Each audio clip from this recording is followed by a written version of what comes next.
2018 সালে যখন আমি প্রথম ব্যাঙ্গালোর আসি, প্রথমে এই এইচএসআর লেআউটেই উঠেছিলাম। পরে অন্য জায়গায় শিফট করে গেলেও এইচএসআরের সাথে আমার একটা অন্যরকম অ্যাটাচমেন্ট আছে।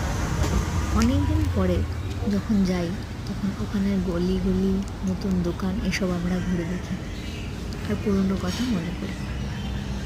আজকেও অনেক দিন পরে সেই জায়গায় গেছি। ছোটো ছোটো নতুন ক্যাফে দেখলাম, আরও অনেক নতুন দোকান দেখলাম, নতুন স্টার্ট আপ। কিছু দোকান পুরনো আগের মতনই আছে, যা 6 বছর আগে দেখছিলাম, আর কিছু একেবারে নতুন।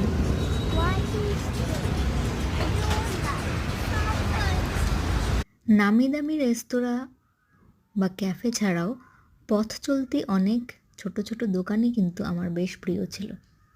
এখনও দেখলাম এরা সেভাবেই পসরা সাজিয়ে রেখেছে।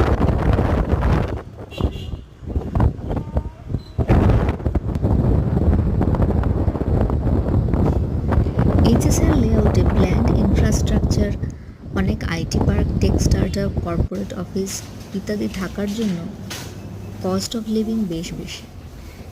এখন তো দেখলাম মেট্রো কানেক্টিভিটিও শুরু হয়েছে।